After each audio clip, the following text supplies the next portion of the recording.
Group C group D চাকরিহারাদের রাজ্যের ভাতা দেওয়ার সিদ্ধান্ত জানিয়ে শুনানি ছিল আজ এবং আপাতত রায়দান স্থগিত রেখেছেন বিচারপতি অমৃতা সিনহা। তবে রাজ্যের ভূমিকা নিয়ে একাধিক জায়গায় আজকে প্রশ্ন তুলেছেন বিচারপতি। পশ্চিমবঙ্গে তো আরো অনেক আনএমপ্লয়েড আছে, তাদের জন্য কি এরকম স্কিম? কেন পার্টিকুলার যাদের চাকরি সুপ্রিম কোর্ট দুর্নীতির জন্য খারিজ হয়েছে তাদের জন্যই কেন এই স্কিম দেওয়া হলো, বা এই যে 20,000 25,000 টাকা করে দেওয়া হবে সেটাই বা কিসের ভিত্তিতে ঠিক করা হলো?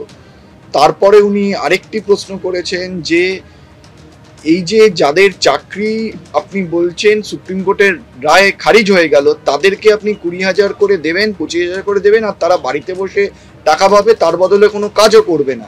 সেটা কি কখনো কোনো পাবলিক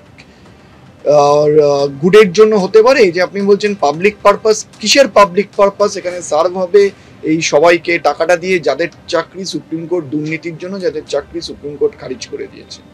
এবং আজকে এই মামলার শুনানি হলো। শুনানিতে আমাদের প্রধান বক্তব্য ছিল স্কিমটা is a fraud on constitution, fraud on the order of the supreme court, এবং এই স্কিম যদি করতেই হয় তাহলে এসএসসি, পিএসসি, প্রাইমারি, পশ্চিমবঙ্গে যত বেকার আছে আনএমপ্লয়েড সবাইকে দিতে হবে।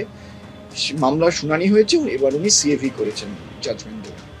তো মনে হয় পৃথিবীর ইতিহাসে এত খারাপ অবস্থা বা এত অবিচার, সেটা সব দিক থেকে হাইকোর্ট আমাদের সাথে করেছে, সুপ্রিম কোর্টও করেছে এবং সরকার তো সবসময় করছে। এত অবিচার কোনো সরকারি কর্মচারীদের উপর হয়েছে কিনা আমার জানা নেই। উনি তো একবারে বাজে। উনি তো প্রথমে থেকেই বলে দিচ্ছেন যে গ্রুপ সি গ্রুপ ডির যোগ্য অযোগ্য বলে কিছু নেই। উনি কি রায়টা পড়েননি? না, উনি তো এমন নয় যে রায়টা পড়েননি, উনি ইচ্ছা করে গুলাচ্ছেন, এটা তো স্পষ্ট। উনি ইচ্ছা করে গুলিয়ে দিচ্ছেন। ওনাদের মধ্যে কিভাবে কি সেটিং হয়েছে, কিভাবে কি করতে যাচ্ছে। বিচারপতি প্রশ্ন করেছিলেন কাদেরকে ভাতা দেওয়া হবে, এই জিনিসটা মানে কাদেরকে, কোন শিক্ষাকর্মীদেরকে ভাতা দেওয়া হবে, এই প্রশ্নটা কিন্তু বিচারপতি করেছে। হ্যাঁ, ওনারা তো অ্যাকচুয়ালি যোগ্যদেরই দেওয়া উচিত, কিন্তু রাজ্য সরকার তো সবাইকে নেই দিচ্ছে, সবাইকে দিচ্ছে। না না না না, ভাতা তো পাইনি এবং পাওয়ার সম্ভাবনাও কম। আমরা তো বলেই দিয়েছিলাম যখন শিক্ষামন্ত্রীর সঙ্গে মিটিং হয় বা মমতা ব্যানার্জির সঙ্গে মিটিং হয়, আমি ছিলাম, আমি তো বলেই দিয়েছিলাম যে আমাদের ভাতা দরকার নেই। আপনি শুধু একটা স্পষ্ট বলে দিন যে আমাদের নিজের কারণে আমাদের চাকরি যায়নি, সরকারের কারণে আমরা চাকরি গেছি, আমি তো প্রলয় আমি নেব না ভাতা। শুধু বলে দিক যে আমি যোগ্য এবং অযোগ্যদেরকে আলাদা করতে হবে। আপনি যোগ্যদেরকে ভাতা দিন, মাইনে দিন, সমস্ত সুযোগ সুবিধা দিন, আমাদের কোনো আপত্তি নেই এবং আমরা চাইবো সেটা হোক, কারণ তারা যোগ্য। কিন্তু যারা অযোগ্য, যারা পরীক্ষা না দিয়ে বা পরীক্ষায় পাশ না করে চাকরি পেয়েছে, তাদেরকেও যদি আপনি সমানভাবে একই সাথে ট্রিট করেন, তাহলে তো চাল আর কাপড় একই দাম হয়ে গেল। সেটা তো চলতে পারে না, কোনো কোর্ট মেনে নেবে না। আমি আগেই বলেছিলাম যে এটা চ্যালেঞ্জের মুখে পড়বে।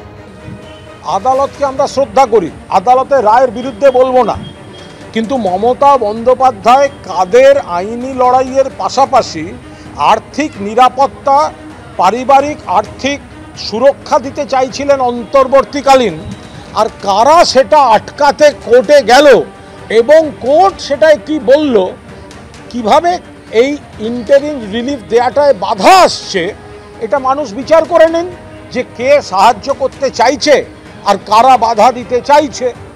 মানুষ এটা চোখের সামনে দেখতে পাচ্ছেন।